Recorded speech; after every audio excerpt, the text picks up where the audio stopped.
Hey, this is Cameron and welcome to the reaction log. Whoa. I promised you a special spicy one. In fact, I always do that, but this time I really mean it. Because guess what? This is a video that I should have reacted to a long time ago. This is Rare Joe Pass. I don't know what that means. Joe Pass and John Williams. Whoa. 2 for 1. Hey, you want a Joe Pass video? You want a John Williams video? We're gonna watch them duke it out on a stage. Or something like that. I don't know what this video is at all, but my friend sent it to me, and I was like, those are names I recognize. I gotta look at that. Whoa, hey there. Also, I should probably mention, especially early on in my YouTube career, I had a lot of John Williams videos. He was sort of the Jacob Collier of old sore hands. It was Julian Bream, John Williams, David Russell, and Joe Pass, who I covered recently. So this is like jazz versus classical, maybe? I don't know. Don't worry, if you're upset by this, more Rick Beato's coming out soon. I know that you guys love that. By the way, maybe I should introduce myself to you. I am a classical guitarist here on YouTube. And what does it mean to be a classical guitarist? It means that any media about the classical guitar that you'll ever come across is probably gonna be super duper boring. And I feel that it's sort of become my job to try to make this less boring. And that's what it means to be a classical guitarist. I don't know. It's hard making those up every single video, okay? No, I'm not gonna stop doing it ever. You guys have suggested that I stop introducing myself in the video. No, it's a precedent and I have to do it every time now, forever. There's not much else to say, because again, I don't even know what this is, but I'm excited to get into it. So let's react to whatever this is. All right. I'm always confused by rare footage. What does that mean? It's on YouTube, right? Is it like hard to find it? It wasn't that hard for me to find this. Of 4 masters of the, quote, guitar. Whatever that's supposed to mean. Is it because only one of the masters that we're gonna hear today plays an actual real guitar in an actual real genre? Classical? For Joe Pass, he plays jazz guitar. Guitar, you know. At the Aid Lady Festival, March 1 through 8th. Jeez, dude, that's a freaking festival right there. How many rounds does that competition have? And in all caps, in memory of Joe Pass. I make a lot of jokes about jazz as a genre and the people that pursue it, but Joe Pass transcends my snobbery. Nobody can touch him. He's the best. He is an honorary classical guitarist. God rest his soul. Hey, we got some music back there too. I bet John Williams is the only one who can actually read this. Flamenco. Is that John Williams playing right now? Don't scratch the French polish on that Smallman there, John.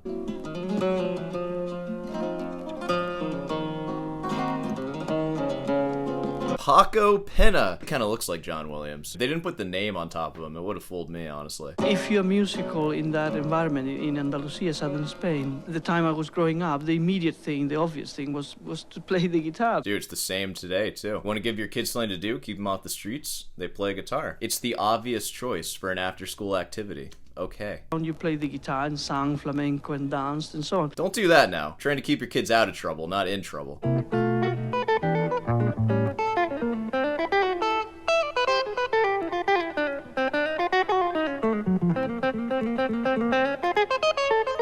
How unlucky am I that they had Joe Pass and John Williams at a guitar festival that lasted 8 days, and all I get is a 5-minute video documenting it? Dude, that would have been so awesome. Did anybody go to that? Post in the comments. God, that would have been awesome. There are stories that I had seen the cowboy in a movie called Gene Autry, and he had a guitar and a horse, and I wanted the horse, and I got the guitar. Oh, I'm sorry to hear that, Joe Pass. Imagine the equestrian Joe Pass would have become with that kind of tenacity. Oh, here we go. Oh, finally. Oh. Ooh. So good. You know that's John Williams, too. Oh, yeah. God, it's been a while, John. It's been so long. Are you still alive? Is John Williams' guitar still alive? You gotta specify. Yes! Awesome, dude. He was born in 1941. I was about to say that was a good year, but it wasn't. Let me get that Wikipedia. John Christopher Williams. Dude, heck yeah. It's too bad he doesn't go by that to, like, differentiate himself from John Williams. But you know what? He shouldn't have to. The other John Williams should find something to differentiate himself. Because what is he? What has he done? He's a film composer, so what? Let's look at his thoughts on guitar education and teaching. Williams has expressed his frustration and concern with guitar education and teaching.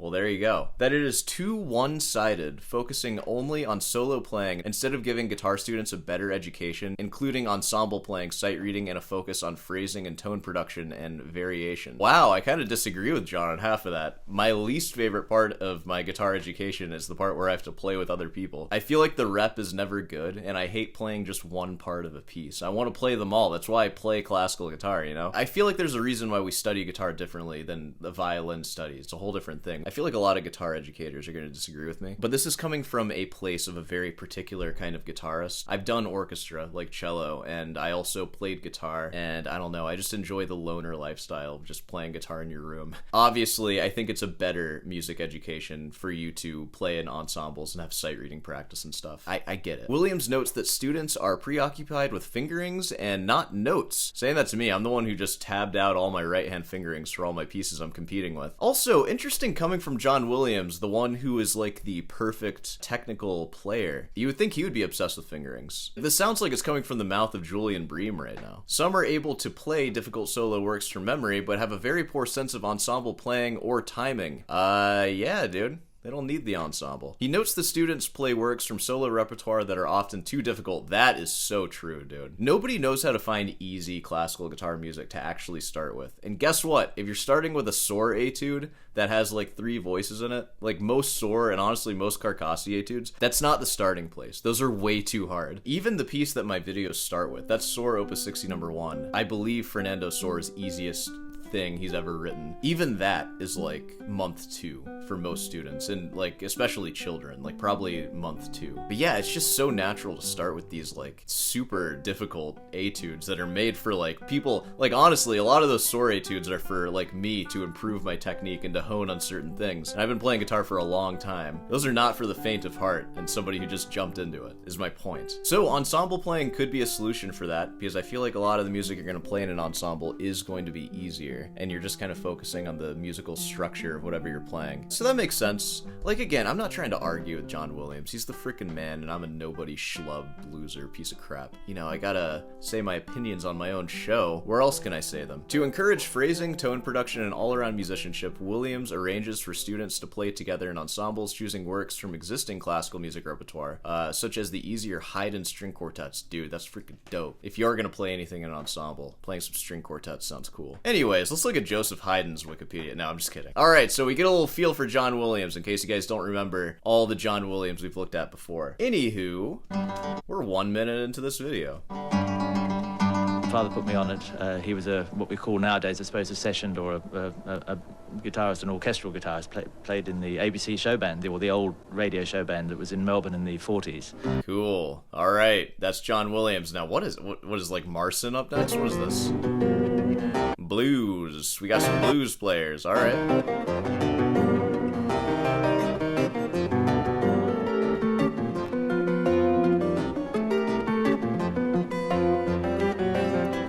You know, calling this blues is a little funny, isn't it? This sounds like a classical interpretation of blues. This ain't no B.B. King, I'll tell you what. This is some, like, academic blues or something.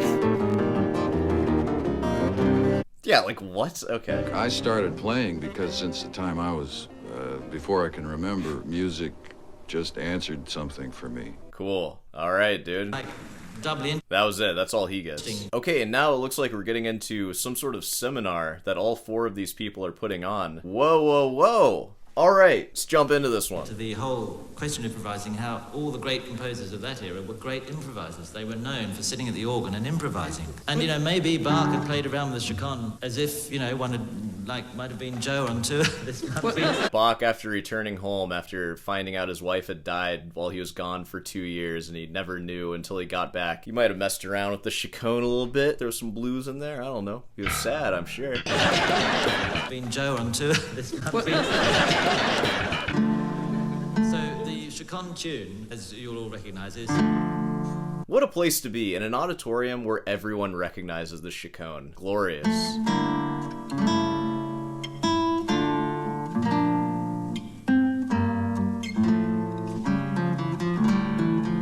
That's a sort of, if you like, I was referring earlier to composition and improvising. That's a written out thing that was first of all in his head before he wrote it down, or first of all in Joe's or Paco's head before they play it. You know, it's sort of in your head that split second before you play it, isn't it? So it's May I say something? Oh, you think you know about improv, John Williams? May I say something? What do we got? What you were playing sounds to me as so-called quote-unquote a jazz or improvised player. It sounds, I mean, it's something that sounds groovy. just is attuned to my ears. I could follow that and improvise around it. This is one of those things that I have learned in the course of playing. I mean, right? I've been playing for about 7 years now, so. I mean, don't play some obscure Leo Brouwer piece. It's not obscure to me, Joe. It's not obscure to me. Alright, so I think we're gonna hear Joe Pass improvise over the chaconne. Let's see where this goes. This is a wacky event.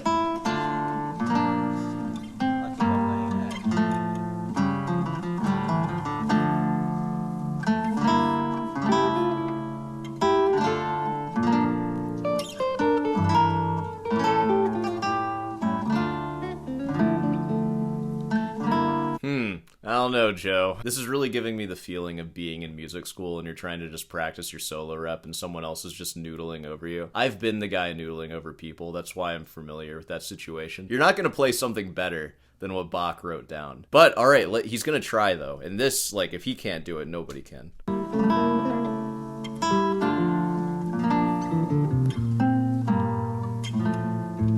See, that's the thing. It's already so complete. Like, all the voices are there. It's so complete. We got the low, we got the high. You can hear Joe Pass, like, switching between low and high. It's like, no, it's just muddying it up. It's already perfect. It's perfection. It can't be done. It can't be done. This is proof.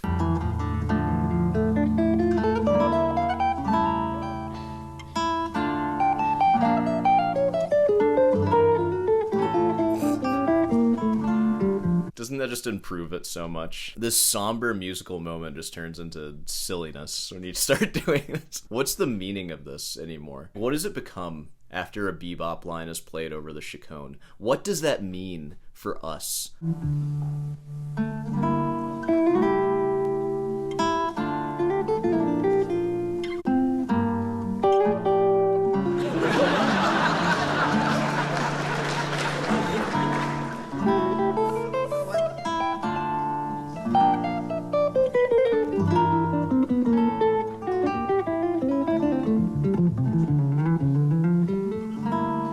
Man, if I was listening to this, I'd be like, can you guys stop? Like, this is stupid. Can I hear you guys play individually, please? Hey, and it's all fun and games. I know. They're just having fun. I'm sure if I was there, I would be having fun too. But looking at this artistically, it's like, no. No, this isn't good. Sure.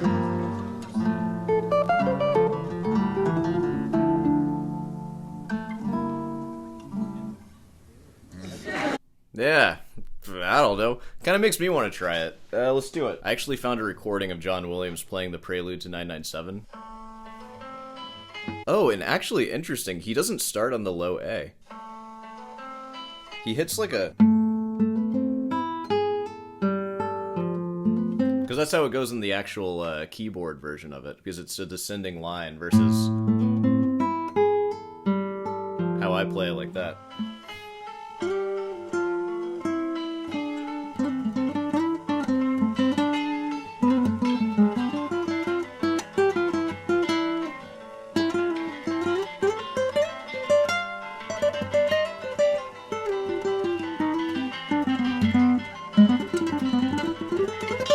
Dude, this sucks. Yay!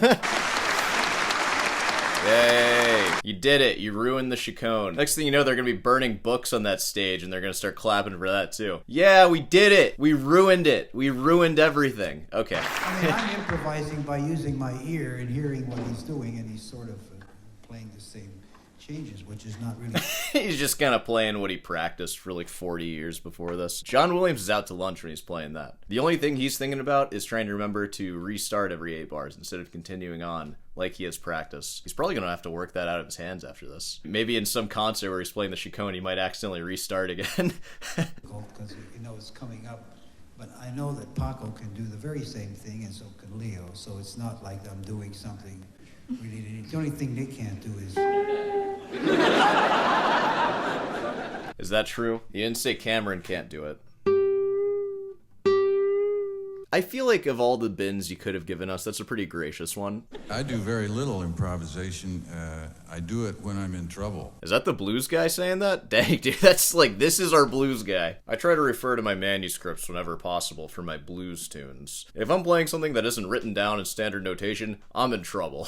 I'm fascinated by it also because I think it's breathtaking. Yeah, the blues guy is super fascinated by improv. What a strange blues guy choice to have. He's basically just another classical guy. That's what it sounds like to me. He's a steel string classical player. I think that pretty much concludes this one. Hey, we got to say hi to John Williams again. I want to bring back those old classical guys that I used to talk about so much. I don't know. Do you guys think it's about time to re-react to the Julian Bream masterclass on the BWV 1001 fugue? I feel like it might be. Maybe the next time I actually learn it, I'll look at that again. I've reacted to that twice on this channel. 3 times would be pretty good. Maybe for 100,000 subscribers special. Whoa, presumptuous of me to think that 100,000 people will subscribe. Hey, it's always fun saying hi to those guys. It's nice seeing Joe Pass again. It's nice seeing whoever the other 2 dudes were that we don't care about. And if those other 2 guys are watching, I'm sorry, it's nothing personal. Maybe I'll make videos about you. You never know. Tommy Emmanuel's gotten his videos, and he's been a crowd favorite. My point is, never stop dreaming. One day, even you could be a sore hand's target. I think we can go ahead and wrap this one up here. So, of course, if you made it this far, be sure to subscribe and leave a like. Hey, you probably need a sore hand's work shirt, and the whole Rootin's Delight store is 15% off, so pick yourself up some honest merch. Link in the description. Also in my description is an email. It was for inquiring about lessons, but I don't teach lessons anymore. Or I shouldn't say anymore. I don't teach lessons right now. I will teach again at some point, but not right now. Why not? Because I'm in grad school. It's busy, practicing a lot. I practiced for 5 hours today, and I'm still not done. That was only my competition rep that I've worked on. By the way, the next competition, it's coming up. It's in like 10 days, and I'm feeling good. I'm gonna be honest with you. I'm feeling pretty loosey-goosey with those pieces right now. You'll hear me play some in the next practice log. Alright, well, I'll see you in the next one.